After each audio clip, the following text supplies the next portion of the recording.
We spent the first part of the semester learning about print journalism. But remember, print is only one way to tell a story. With the continued push for digital journalism, print reporters need to learn at least basic audio and video journalism skills as well. In Chapter 9 of the Harrower textbook, we delve into the wonderful world of broadcast journalism. We'll start with broadcast news and writing for broadcast. We'll also cover audio and video news reporting. Harrower uses the terms radio and TV, but in this converging media landscape, that isn't as accurate anymore. A podcast isn't really radio, and YouTube isn't really TV, but the people who create the content are still practicing audio and video journalism. Arguably, the term broadcast is also a little outdated and would be more accurately titled electronic media, but we'll keep it because it fits a lot better on the slides.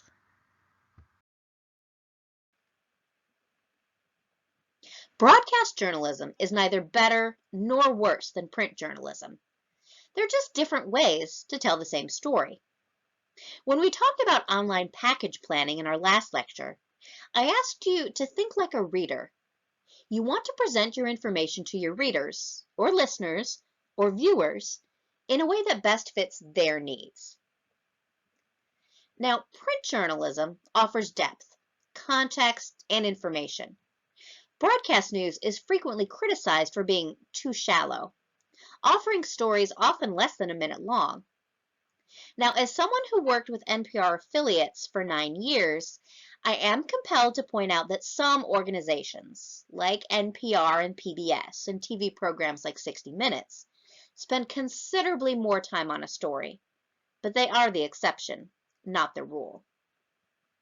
Then broadcast journalism works well with emotional appeals, realism, and immediacy. Radio remains the most immediate medium. If something happens, it can take only seconds for a reporter to interrupt programming and deliver the news. While social media and online journalism have narrowed this gap, it can still take several minutes to write a breaking news story or set up a video feed.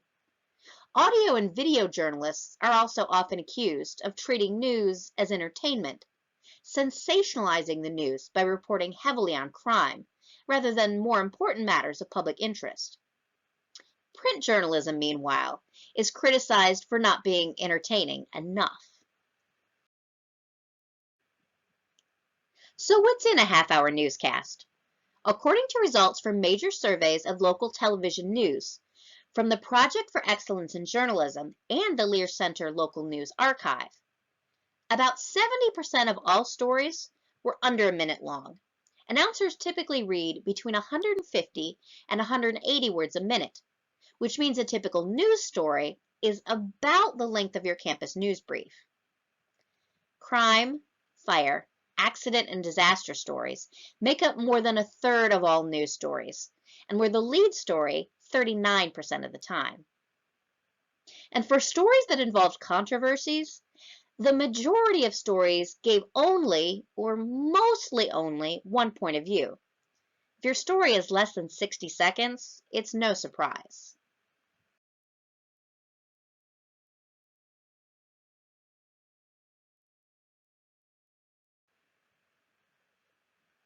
So how does an audio story come together?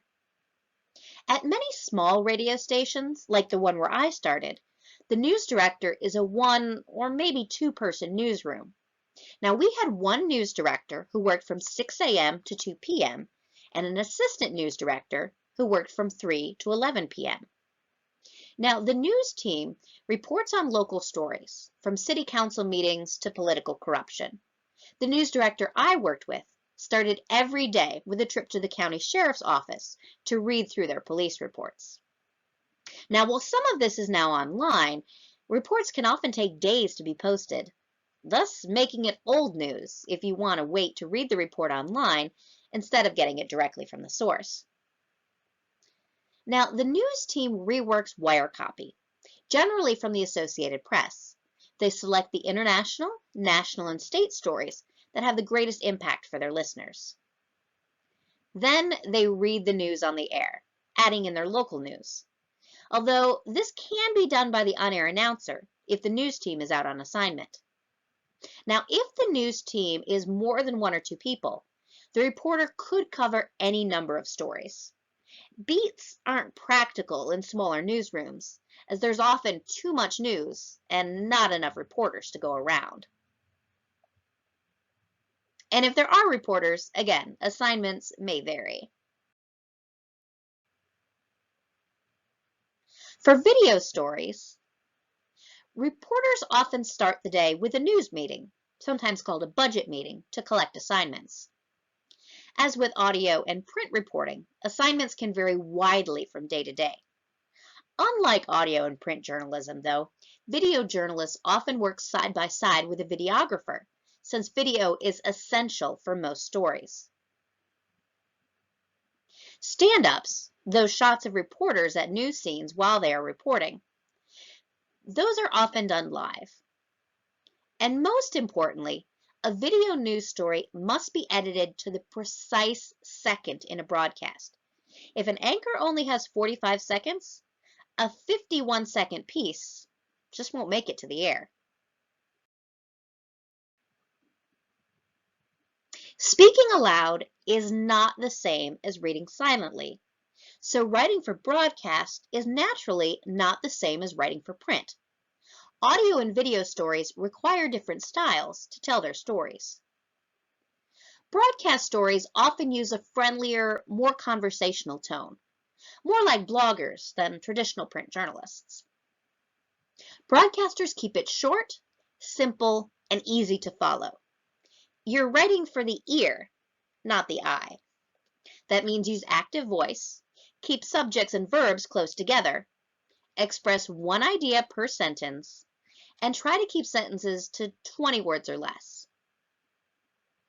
Broadcast style doesn't use the inverted pyramid form. Now, the inverted pyramid starts strong and finishes weak, with the least important facts at the bottom of the pyramid. Since broadcast news is tighter, you don't have time for least important facts. Every second counts, so be sure to end strongly on a zinger, summary statement, or some other crucial detail. Use present tense as often as possible. Broadcast news is now, fresh, immediate. Seek story angles that emphasize what's new and what's next, rather than what already happened. The textbook offers a great example of this. While a print story would read, "A man was hospitalized following an attack," a broadcast story would say he's recovering after being attacked. Again, focusing on the now. In print, you typically wouldn't write contractions. You'd write cannot instead of can't, or will not instead of won't. Since broadcast style mimics how we actually speak, contractions like can't and won't are acceptable. Finally, attributions and quotes require different treatment in broadcast news. In print journalism, you typically put the attribution after the information. While the printed quotation mark makes it clear that something is a direct quotation, you can't see the quotation marks in spoken word. That's why broadcasters generally paraphrase quotations or use sound bites so the audience can actually hear the quotations directly from the source. There are still more differences between print and broadcast style writing. Broadcast style must include phonetic pronunciation. When we read a word, particularly someone's name, we don't really need to know how it's pronounced. If you're saying the word aloud, you do. So adding a pronunciation for any word that might prove difficult is essential. Punctuation should help, not hinder delivery. Avoid hyphenating text at the end of a line, and don't split sentences between pages. You can also add extra commas and dashes to indicate longer pauses and what words might need emphasis in your delivery. Avoid abbreviations and symbols. Does ST period mean street or saint? Write out the word dollar instead of using a dollar sign. All of these make it easier for the broadcaster to read aloud. Finally, round off numbers and spell them out. Does it matter that the house cost $199,499? If not, say it cost a little under $200,000.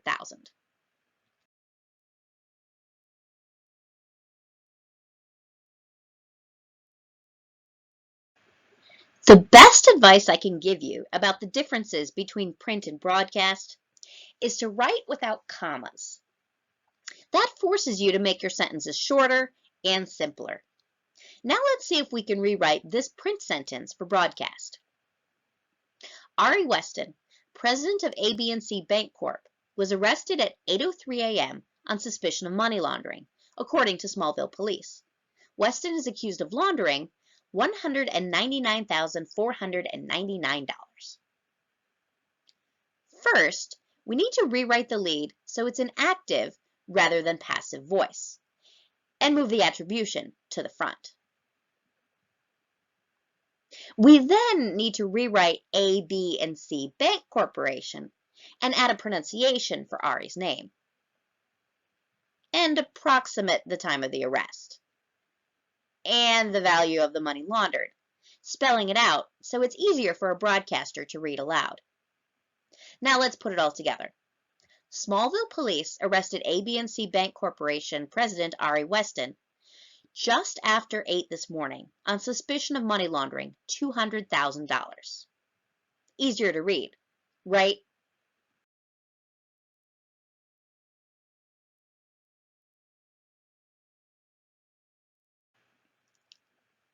Audio journalism might be the most challenging form of news reporting, but it can be done well if you follow these tips.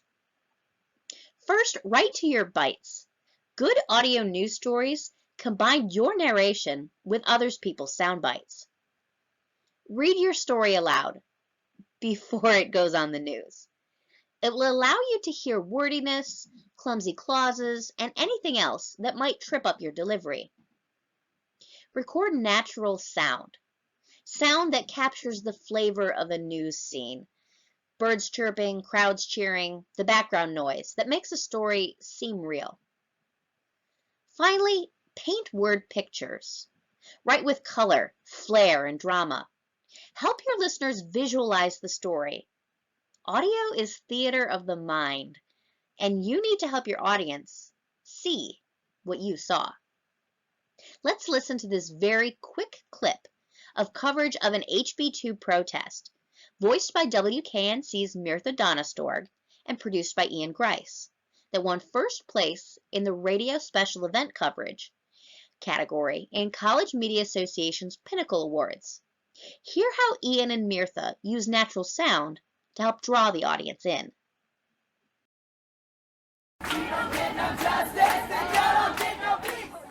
Protesters were lining the sidewalk in front of Governor McCrory's mansion just one day after he signed House Bill 2 into law. They were chanting and holding signs. One protester was even dressed up as a dinosaur and had a sign that said, "Bigotry is so prehistoric."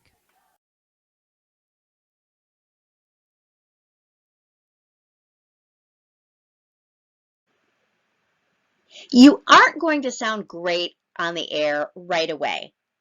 It takes practice to sound like a professional. You want to start off by recording yourself. How you sound like in your own head isn't necessarily how you sound to others. Listen back to yourself. Really listen. And then try to adjust your delivery. Is it too fast? Then slow it down some. Too soft? Speak louder. Are you cutting off the ends of words? Enunciate more clearly.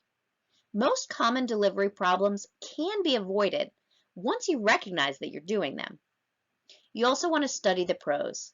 Listen to broadcasters you admire and try to incorporate what they do into your delivery, as long as it sounds natural. Finally, practice. And then practice some more. It can take years to perfect your style. Just like it's important to understand the parts of a print news story, let's go through some of the common audio news terms that you should know. First, the script.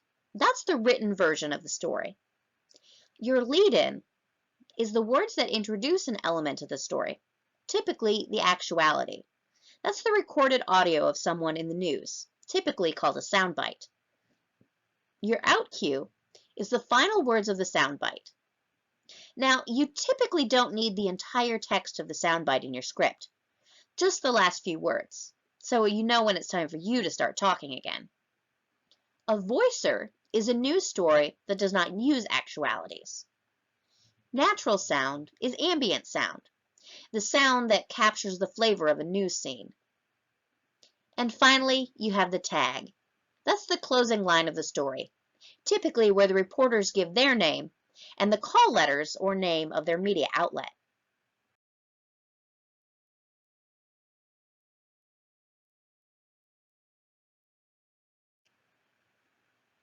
Video journalism requires a unique approach, as it's more than just radio with pictures.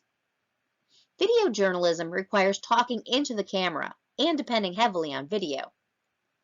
As we've already noted, video reporters need to have a close relationship with their videographers. Start thinking visually and share ideas for story angles and camera angles. You also want to write to video. Lead with your strongest shot and structure your story from there. Weave your narration around images, adding narration and transitions to keep things moving. Finally, engage with your viewers' emotions. Video can capture and share emotions like no other medium. Don't just tell, show. Now let's watch the first 15 seconds of this piece from UTVS Television at St. Cloud State University, the winner of College Broadcasters Incorporated's National Student Production Award for Best Video News Reporting. Pay attention to how the video engages with their viewers' emotions. With the gloomy weather matching the mood, Friday was a day for thousands to reflect on the life of Deputy Stephen Sandberg, who was killed in the line of duty, reminiscing not on how he died, but commending the life he lived.